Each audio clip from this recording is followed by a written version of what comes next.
My parents ain't talk. My dad, mom ain't talked to me anything about no football. Once I didn't get recruited coming out of high school, I thought everybody else was talented. And my dad's the first college graduate on both sides of the family. My mom ran the florist. They were intelligent people. So once I didn't have any football, nothing, I'm the baby of the family, it was about getting your degree. So I just followed Achilles. I did everything he did. He majored in accounting, I majored in accounting. He got involved in the Student Government Association, I did that as well. And I hate politics. I'm just following him. All I was doing, and the good thing about Achilles is he was a great example till I found my path. Sometimes you need somebody that's a great example till you get to your path. Y'all got it? And God will do that with some of us. You'll be a great example. Could be a niece, could be a sister, could be a brother, could be your partners. You will be that example till they find God themselves and find their purpose. So all of a sudden now, I got this degree, and I'm trying to get an internship to go along with this. Now, I would have made good money, but I would have hated it. Achilles can sit at a desk for 12 hours with a calculator and look at a financial statement and love it and be just so happy. If you put me at a desk with a calculator for less than 10 minutes, I'm going to break the calculator probably, and I'm going to probably turn over the desk. Not because I'm a bad kid. You're trying to put a round peg in a square hole. You got it, Lee? Trying to put a round peg where? But God. But God. I don't care how old you are. I don't care what you've been through. I don't care what way you grew up. I don't care whatever you did wrong. But God. But God. I get saved that summer. Bishop Paul Martin, Greater St. Stephen's Baptist Church. He gives an invitation. I say to myself, sitting in church like y'all, I say all the way in the balcony at the top, I'm in college. I got my fraternity letters on. I'm all that. And I'm sitting up there. And he gives a message and an invitation. And I'm looking from the balcony. And I see these people all walking. I mean, tons of them walking down the aisle. And people standing up excited.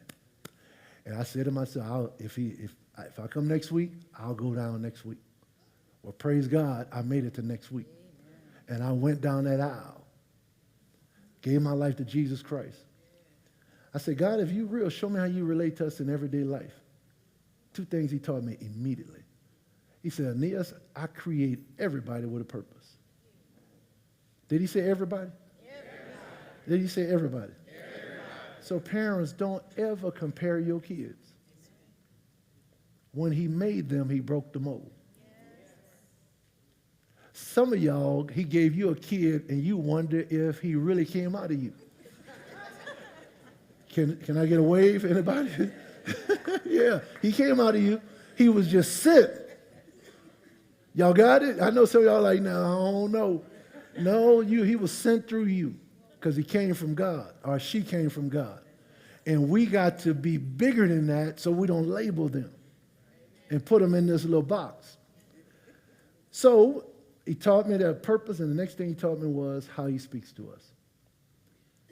And I was weeping and crying because I did get an internship with Cargill in Minneapolis, an accounting internship. The summer that I got saved and the summer that I walked on a team.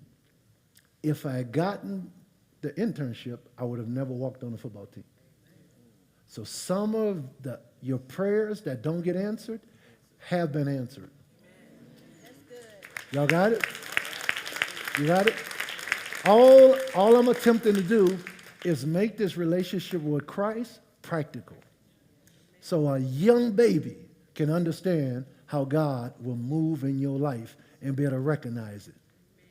Here's the thing I found out. I walk on, I didn't tell my parents. And prior to that, all my New Orleans boys that were at Southern, we were all going to the football games, just wrecking and having a great time. I had walked on a team my parents didn't know. And by the way, I'm on pace to graduate with my accounting degree in 3 years because I was going year round. So Achilles, who was 2 grades ahead of me, He graduated in 3.5 years with an accounting degree. He went to Price Waterhouse, went to work for them. He called me when I was back at school. He said, little brother, slow down. You're going to be working the rest of your life. That's when I started listening. And then all of a sudden, I didn't tell my friends, and my parents didn't know. I went and asked the coach if I can walk on. This is a week before the season starts. These guys have been practicing for 5-week tour-days. They hated me. Why? Because they've been working. They've been grinding for weeks. Who's this redhead dude? They call me Dirty Red. Who's this dude walking on our team a week before the season starts? So they hated me.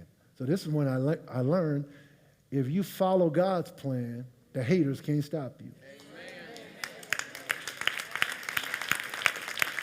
So that's why I don't get involved talking about haters, because I know haters can't stop a lover. Did y'all catch that? A hater can't stop a lover. Only a lover can stop a lover. So now I'm going out, and somebody say, just so happened. Just so happened. Now you got to do this. Just so happened. Just so happened. The position I'm going out for, the coach trying to replace the guy.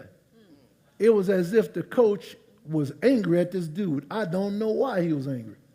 All I knew is by the 5th game, I was starting. That's all I know. And now, why can I tell you this?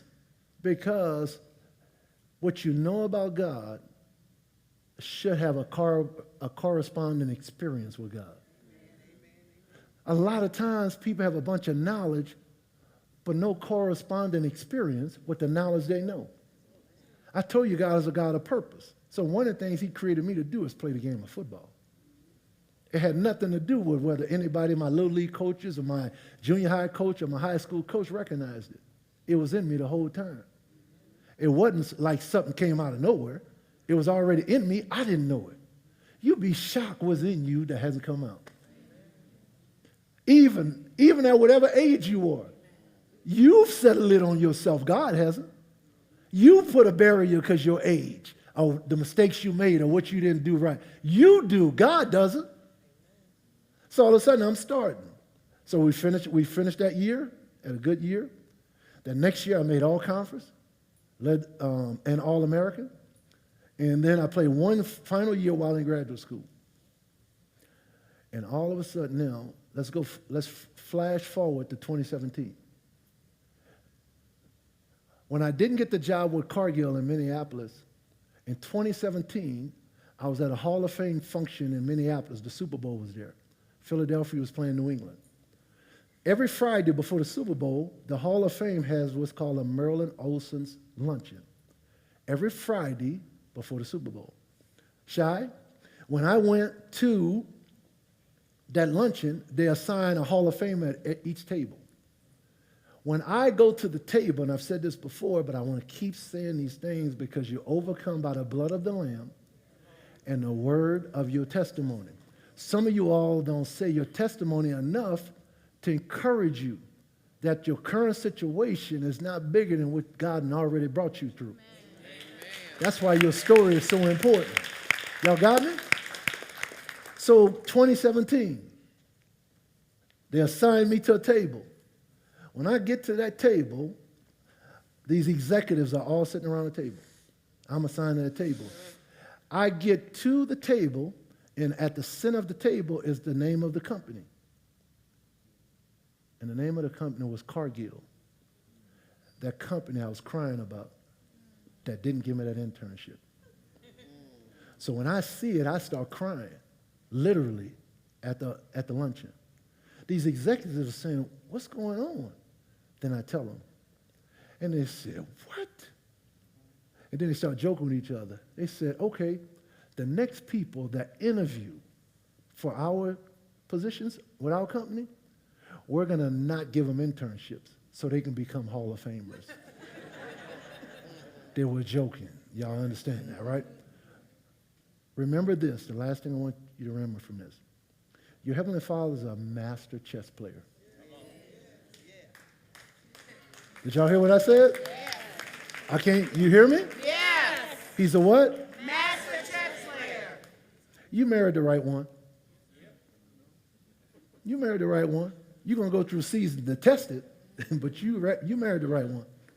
He's a chess player. He's a chess player. Matter of fact, he's so big and bad and bougie that he'll give you somebody you later think you don't want.